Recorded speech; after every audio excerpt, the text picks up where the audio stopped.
Yeah. And right into it. Ooh, wee! Sweat Equity Podcast and Streaming Show, the number one comedy business podcast in the world. Hey, we talk to real entrepreneurs. Did it again. With real raw dog talk. Yeah.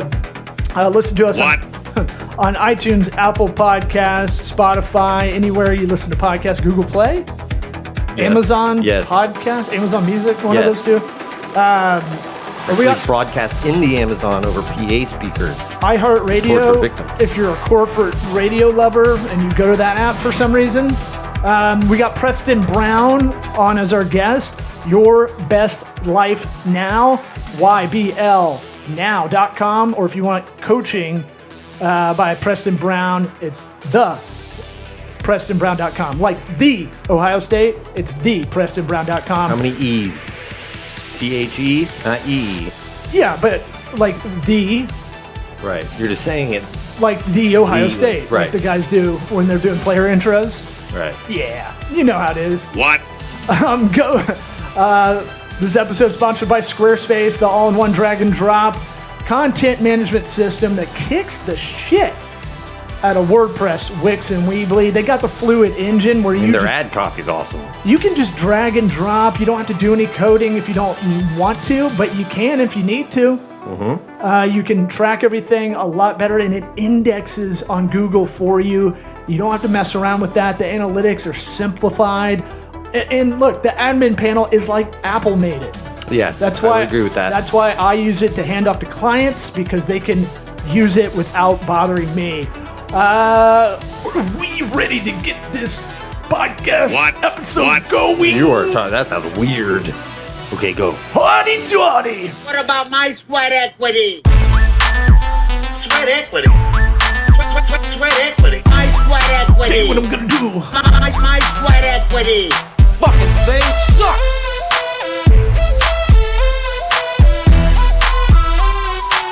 Sweat equity. What about my sweat equity? So wait, you flew Emirates, which alone is like out of our pay scale. I'm guessing to Dubai or something. Yeah, we were going to fly local. We were going to Greece. It's part of a travel agency I own, and we do travel for high net worth individuals. Travel, create experiences. I mean, just all this stuff. It's a lot of fun. And I'd never flown Emirates, and my wife books Emirates, and I see these pictures online, and the first thing they do is they walk up and they're bringing you like Dom Perignon champagne and caviar and stuff that, like, I'm an El Paso, Texas guy, and we make great money, but like, you just don't think of spoiling yourself this way, and honestly, I couldn't fly there, fly back, and not have a chef for the rest of my life. I need this. Yeah, Emirates. Did it fly Tampa to Auburn, Alabama? I gotta. Pretty sure they do. We gotta go to Auburn for the Penn State game and take your dad. Yeah. Emirates only. Wait, are you in? You're born and raised El Paso, right? Is that military? I'm guessing. Family? No. I'm just born here, man. Wow. I did join the Air Force, and so I am ex-military, but living here was just, that's where my parents made me.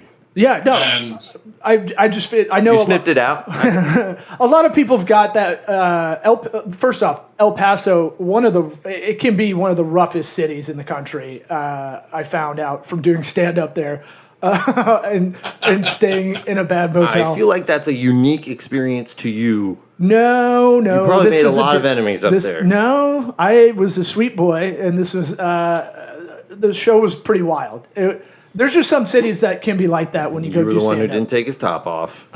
So you probably went down to Bart Reed's comic strip, I think. I think so. And one thing you gotta love about El Paso is the Mexican culture. And if you've ever been to a soccer game, or even like gone to some friend's house, like true Mexicans, where they have like a soccer game, there will be at least one fist fight if you have all the cousins and uncles there over the soccer game. Yeah. I mean, being a gringo, a white guy, I've never seen this at any of like the sporting events that we generally would go to with our families. But no, they're very passionate. It's a passionate people. They're a lot of fun. But man, I'll tell you what, you get in that comedy club.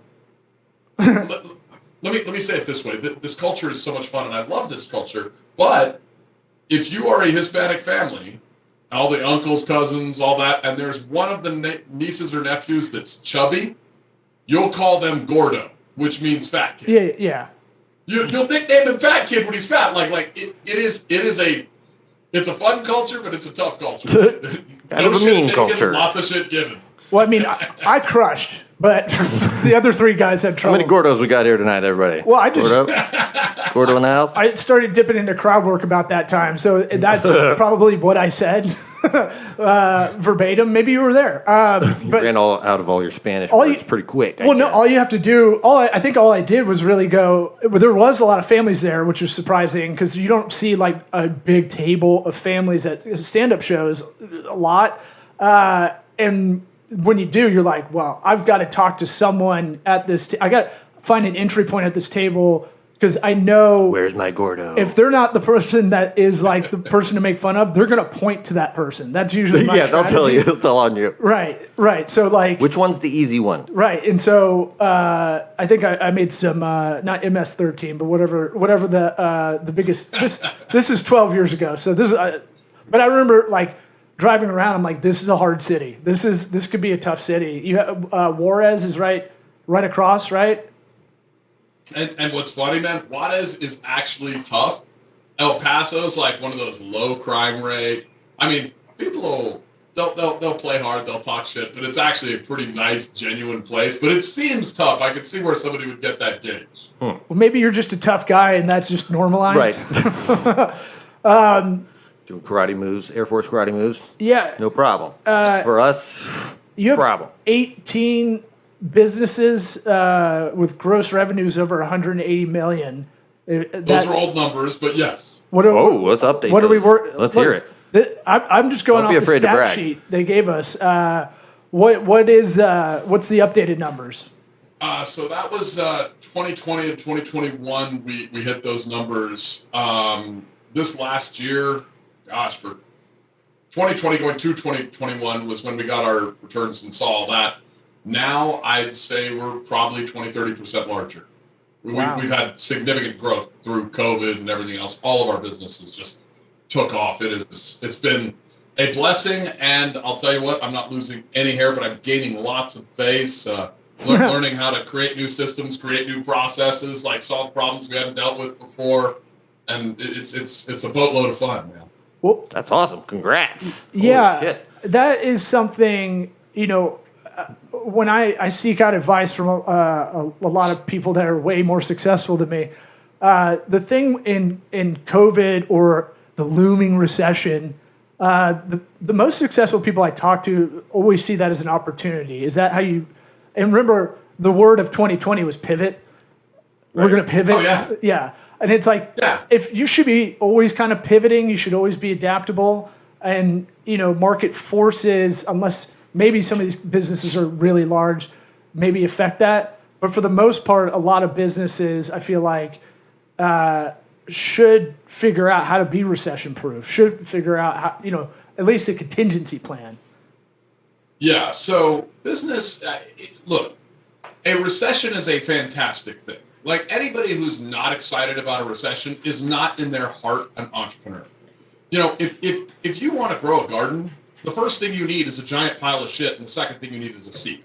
Okay, the recession provides the pile of shit, and in a recession, you're the seed. Like, your idea becomes the concept, becomes the business, it becomes the flowering crops or fruit-producing crops that you're going to harvest later, and you needed this shit in the recession. Like, a recession, everybody's giving you one thing that you don't get the same level of in a good market. It's called feedback. In a recession, everybody's bitching, everybody's got problems, everybody's yelling, screaming, whining, crying. And if you're an entrepreneur, which basically means problem solver that's smart enough to sell their solution to customers, that's what entrepreneur means. Okay, and if you could scale that, then all that feedback gives you better access to optics to study those problems. And the recession's what makes you fucking rich. You just don't feel it till the boom. But in the recession is when you get rich. Right. And that has been a theme I've picked up on a lot the last couple of years, that it is opportunity, is if you're entrepreneurial. Yeah, I haven't heard the feedback part, though. That's really interesting. Yeah, because I guess Most people just take it as bitching. yeah, or if you want to take it as maybe effort and time spent, and that's in the wrong direction. If you're just bitching online or bitching, to anybody who will speak, you're not really making an effort to solve your problems or a problem, right? Feedback loop's important, but that's on a customer scale usually. Yeah, feedback in a recession is people are presenting what industry-wide problems are. Okay, so that's the feedback you're looking for in a recession. When you have a business and you're doing transactions with customers, the feedback can help you hone and tune because you already have the established relationship. What's nice about the recession, this type of feedback, 'cause there's lots of types of feedback, right? You'll get different feedback from your wife than you will from your business partner, than you will from customers, than you will from the general community, the sociology, not psychology, the we, if you want. You're getting an industry-wide or global, in some cases, hey, here's the big issue, here's the big problem, here's where we're in pain. Then you build a better mousetrap around that. Right. Yeah. Yeah. And that feedback, the kind of feedback you were just kind of talking about is all based out of fear a lot of the time, I feel like. Yeah. And I mean, part of your resume is it's kind of sprinkled in. You're more about the psychology of business, and that's how you're able to scale and grow and help coach other CEOs. Is that fair to say? Yeah, for sure. Yeah, I mean, breaking down business. I mean, We talk about it all the time. it is psychology when you really break down it's how behaviors flow and trying to just have a good mental kind of acumen or just good horse sense in a lot of ways to make decisions. Well, you know what? Let me give you guys this so that your listeners could maybe get $1 million or $10 million or $100 million out of this podcast when they listen to it. Obviously, Sure. that happens all the time. Single greatest problem that every business owner has. Okay? Single greatest problem. They don't have an effective map. I mean, it's really just this. And there's like 6 types of business owners, and nobody knows which type they are. Oh, can Okay? we talk about that after you're finished? Yeah. I want no. to hear those 6 types. I'm going to dive right into it. Okay, good. And the reason is most business owners are doing the right thing at the wrong stage in their business.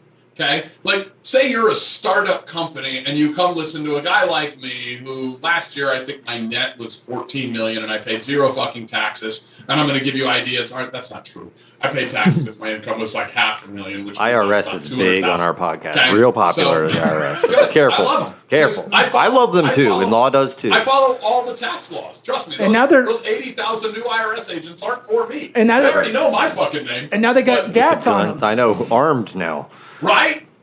Totally and see, They don't necessary. even need to come to my office because we follow all the tax laws. But say I'm going to give you information on how to legally, ethically never pay taxes again. I'm at this investor philanthropist stage of entrepreneurship where part of what you're investing in is there to offset income and gains. Well, if you're a startup company and you need to be focusing on your customer and customizing to whoever your customer is supposed to be because you're in a huge race for cash flow, let's start at the beginning. The first stage of entrepreneur, right? This is somebody that hasn't fucking taken the leap. They haven't taken a risk. They haven't bought in. They're a wannabe. Now, this person has a mindset issue. You have to solve it. You have to overcome it. You have to get them in the door, right? Once they're in the door, then they're a startup. They've taken a risk. They've got a race for cash. They're going to customize everything desperately to find a customer that they can marry that will continue serving them, or a customer archetype, if you want. Not a single customer, obviously, in most businesses. But that customization for the ones that survive, 50% fail, year 1. For the ones that survive, takes the startup into this new phase where they found the customer, but they got rewarded for being exceptional, okay? And they succeeded at being exceptional. They customize. They graduate to another stage called operational entrepreneur. Operational entrepreneur, which probably should be called slave labor, okay, is where you're a slave to your business. You got in for freedom. You got in for wealth. You got in for all this. All you got was an 80-hour-a-week fucking job. You fucked. So now this operational entrepreneur got rewarded by being exceptional, and he's made exception, and he doesn't realize, oh, fuck, a business is sort of like a car. It's an optimized machine. If your engine made an exception and decided to be exceptional on your way to the grocery store, you'd never get there. You'd literally blow a rod, right?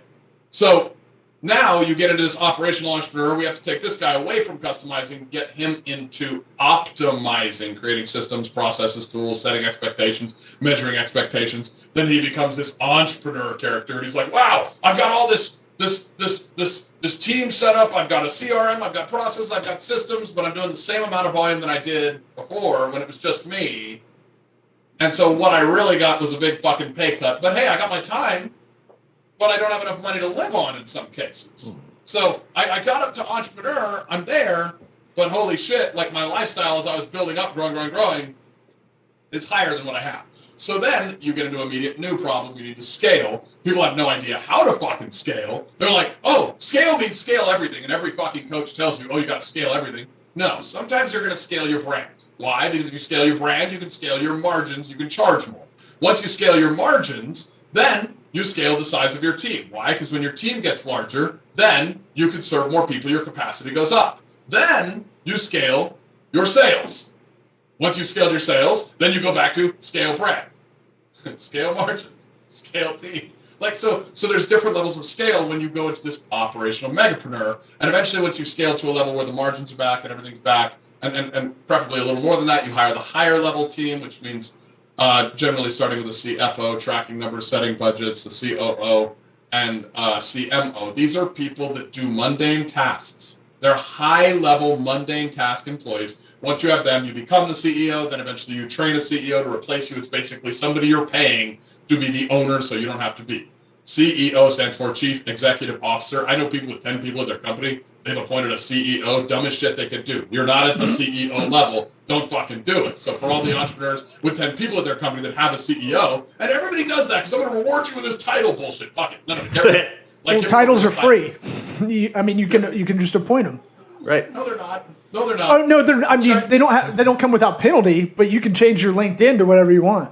Like you can, but the moment you have the title of CEO, that's looked at differently in a court of law than somebody who's considered a director of operations or president of You're correct, but I'm saying like outwardly. Other than that, on those things, big ones, biggies.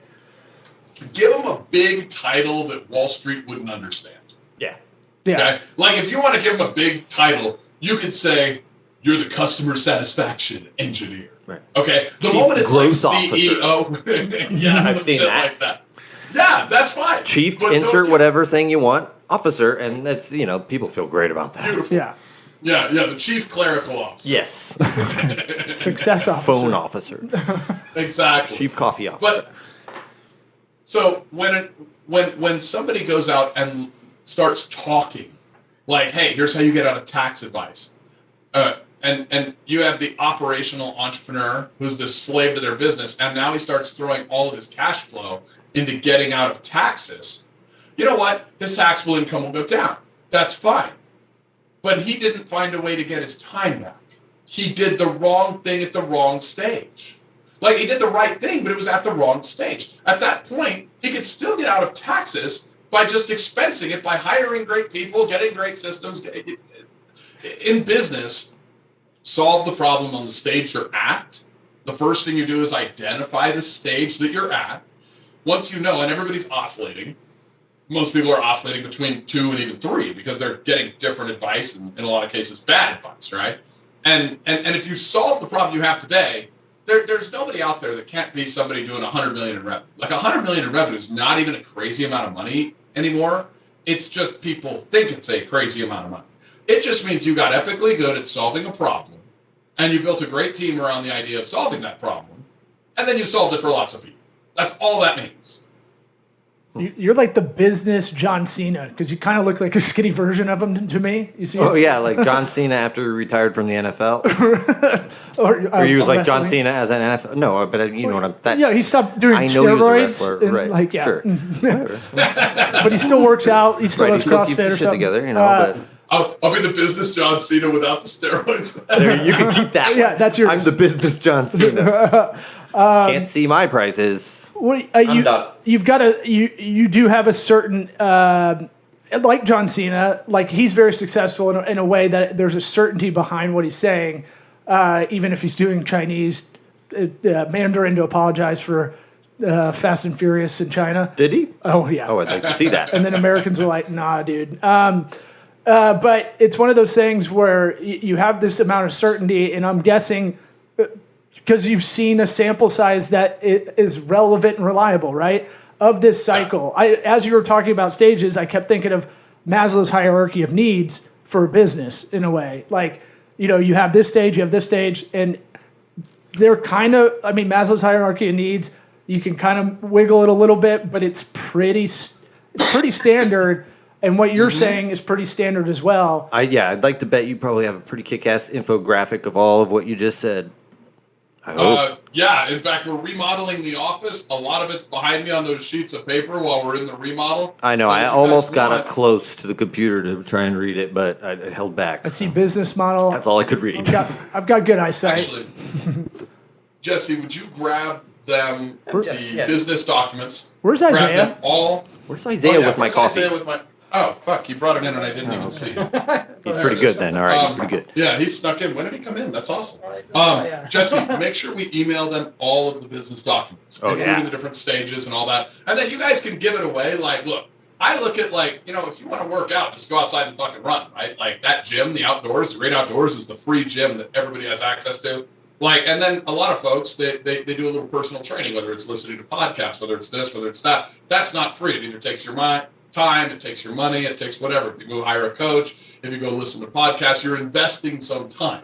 So I'll send you those documents. You guys are welcome to give them away to everyone. I think everybody should have plenty of fucking success in business, or at least whatever their goal is.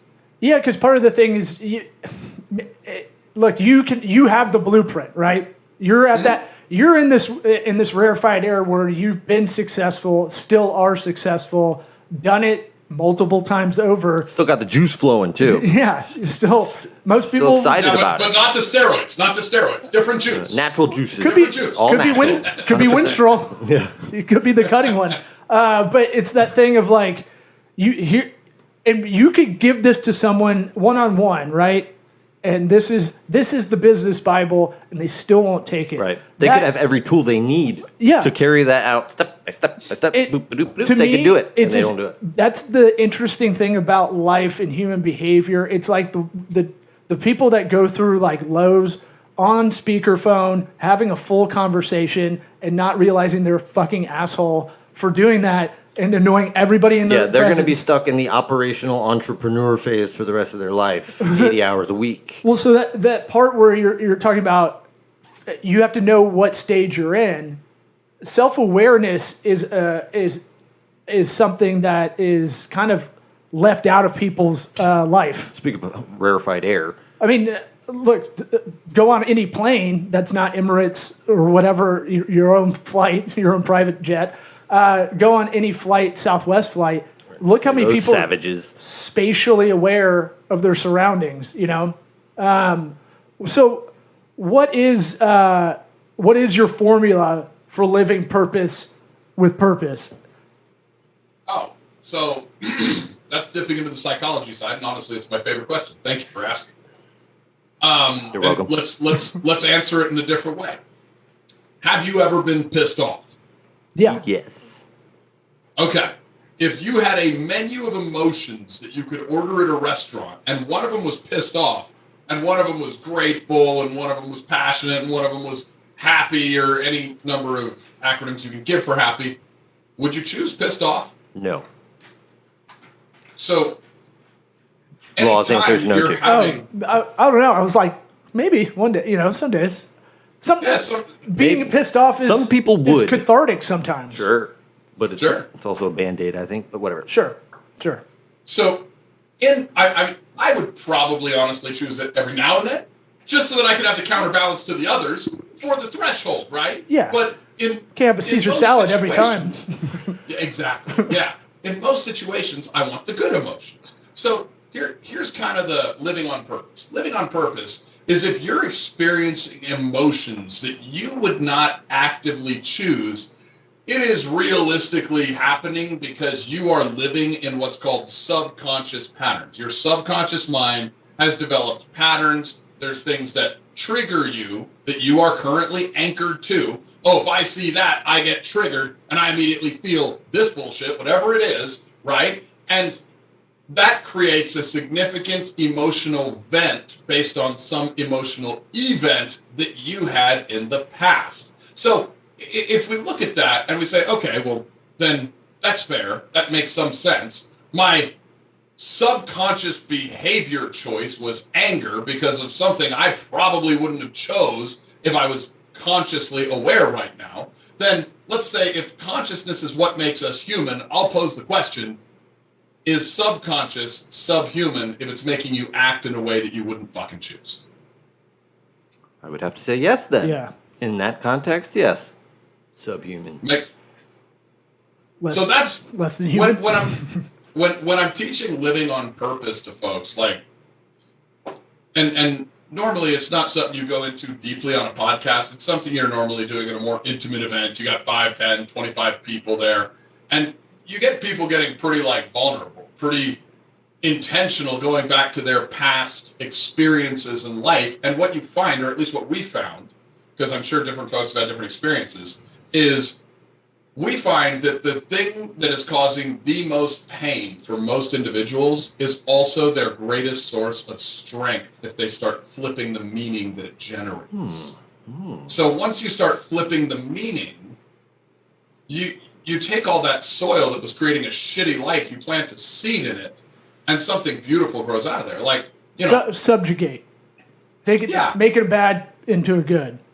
Sure. I mean, and honestly, I think it's true. You're just looking at your word of the day calendar on your backpack. No, I was reading about this because I fully believe in that too. Try to turn anything that was bad that you're dealing with into a strength or into something positive. Right. Look how far you've come despite of this. Well, look how jacked I am, dude. I'll give you a run for your money. No.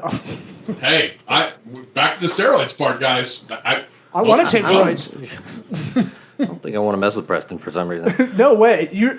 I feel like you have the energy. Like in high school, when you'd see a fight, my philosophy since high school was crazy beats big. I feel like you've got the inertia that would put you in the crazy category because I feel like you're a Fight Club guy that wouldn't give up, right? Like you could see. No, I'm not talking shit to Preston. I know. No, he could fly over here in his jet. I know. You're welcome to Tampa anytime, by the way.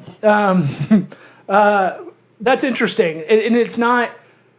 That's more it's broad, but it's pragmatic. Which I was worried you could go the Rick Warren, the purpose-driven life kind of way, which is nice. Well, it's like a familiar theme that we've heard a lot. Basically, a stoic idea of taking a minute and addressing whatever reaction it is you're having, and when you're able to do that, then you won't go subhuman. You're automatically not subhuman. You're thinking consciously about it. Right. That's a common theme with people that we've had, especially successful people. For a lot of people listening, I think the little thing everybody could do is take 5 minutes. The unanalyzed life's not worth living, or whatever that's paraphrased as.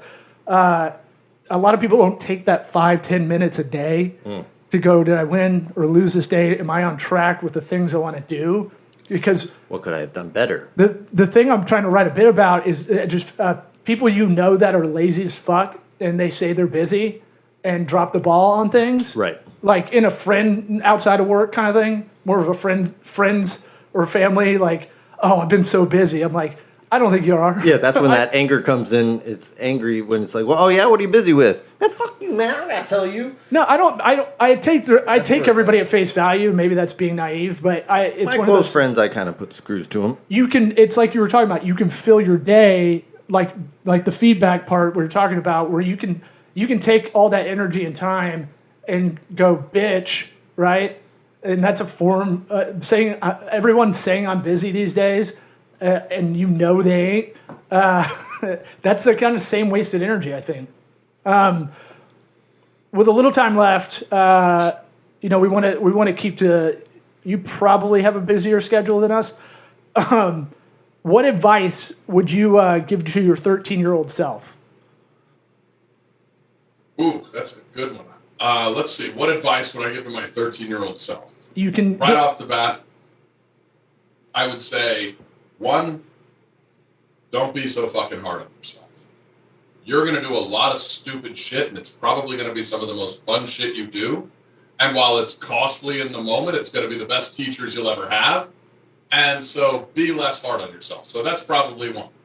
Two, fall in love with data. Fall in love with data. Like, wow, we never heard that one. It took me years to realize that, all of the gurus, they go out and they say, oh, thoughts are things. Okay. Well, if you break apart the word information, a thought doesn't become a thing till it comes inside of you, and there's some shit that happens to create the formation into whatever the thing the thought became. And so information, you got to bring that shit in. And data, there's a reason all of the largest companies on the New York Stock Exchange are no longer oil companies. It's because the data companies, think about it, Amazon, data company, Meta, data company, Apple, data company. I mean, these are data companies. Health insurance companies? Right. Credit. Probably. That shit's more expensive than all of it. Cross them. And Amazon, the scary thing about Amazon, people just think about them as the thing that delivers stuff. And you're like, ooh, they own all the web services. Like Amazon Web Services is huge. Yeah. And they're data. And they're big data. Yeah. And they're almost so great, they control the labor market in a lot of ways. Or at least a lot of people want to give it that kind of credit. Interesting. Wait, yeah. I want to go back to your first one. I don't know if you have a third one.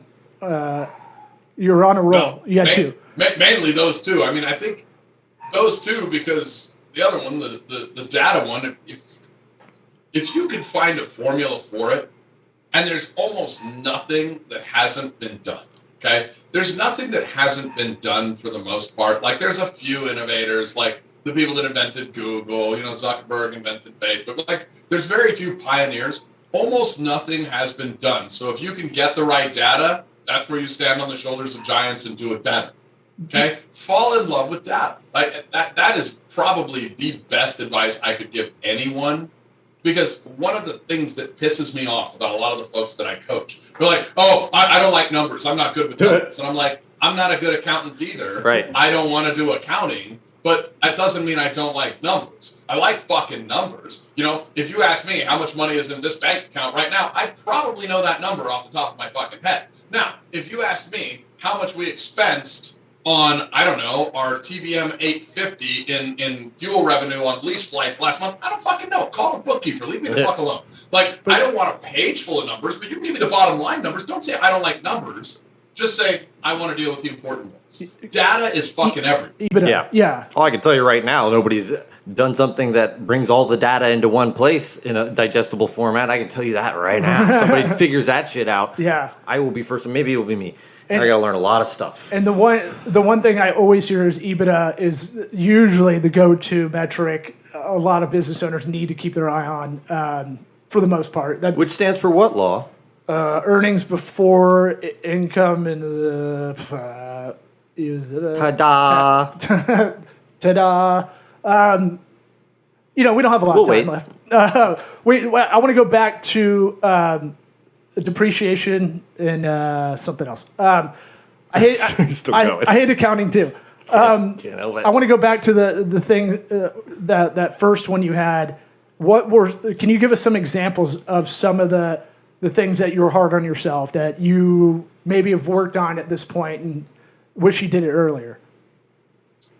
So, control is a fallacy, okay? No different than anybody else. Like, obviously, everybody has a journey. I grew up broke in a little mobile home park outside of Canutillo, Texas. And my dad, wanting to set our family free and get out of poverty, went and opened his own business. To make a long story short, he didn't know how to bill, collect, or charge. So after 3 or 4 months in, my mom lost her job. The big fight happened. The frying pan went flying across the room, lodged into the wall, clanked to the floor. And my dad heard these words. He probably heard a lot of fucking words, but these were the main ones. A real man can feed his family. Don't come home if you don't collect what you're owed. Ooh. So I got to be the charity piece, drove up to the asshole's house that hadn't paid my dad. And I watched my dad, all fucking 6'4", the guy, like, he's a big guy, big broad shoulders, not like me. And he was towering over this little weasel of a man. And I was like, I knew what's going to happen. My dad is going to own this son of a bitch. He was going to demand his cash, and he did start that way. And this guy was going to pay. We were going to go home. Everything was going to be fine.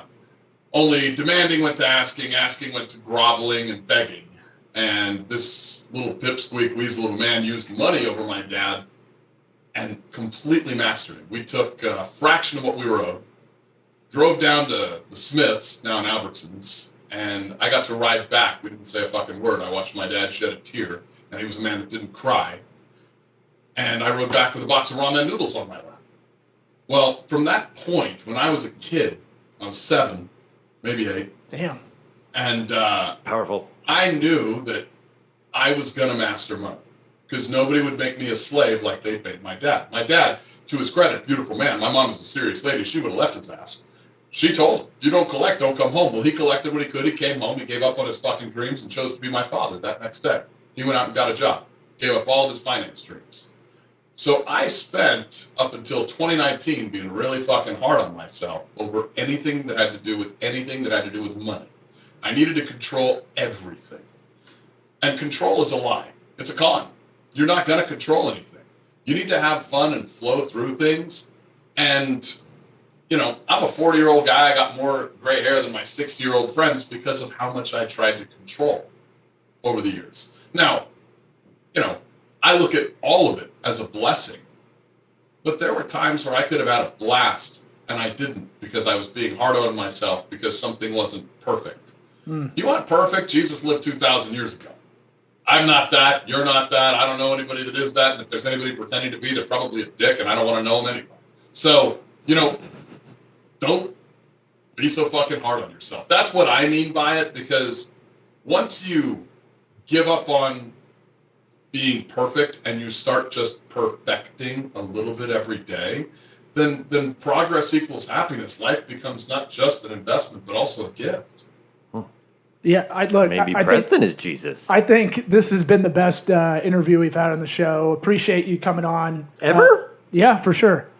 I'm going to go. I don't think of it in that terms. I love all our guests equally. Well, that's some hippie Yeah, shit. really good. I believe in capitalism. I mean, we've had, you know. You guys are awesome. That's a tough story. I mean, that's a powerful story. My love is not unconditional for the guests. I am not Jesus. Thanks for coming on. Appreciate it. And theprestonbrown.com for the coaching. I saw the websites being worked on. And YBLnow.com for your best life now sessions. Maybe we need to go to one of these. Yeah.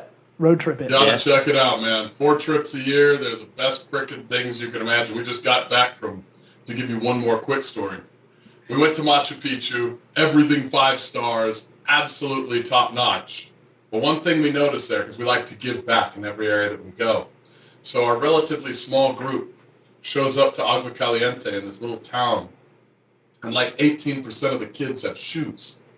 Well, you know, an interesting statistic, 18% of the children in that province go to school, because you can't get to school if you can't walk through the jungle, and you can't walk through the jungle if you don't have fucking shoes. So we found a Peruvian shoe manufacturer, and we raised a little money. And over this week and last week, since we've been back, they have been acquiring and putting shoes on every fucking kid in that province. And we will change generationally the way that people in that community live, because we're going to improve the education proposition and get all of those little kids to school where they can get a hot meal and an education. On top of that, we got to hang out with Gabby Bernstein, Dave Asprey, JJ Virgin, world-changing people, learn all about faith. Man, you get a chance to check out YBL, do it. It is life-changing. You're picking up where Tom's shoes left off or forgot. Appreciate you coming awesome. on. Yeah. That is a really inspiring story. It's amazing. Thank you, guys. Thank you Y'all for what have an you're amazing doing. day on purpose. All right, we will. So, yeah. Thanks. Bye.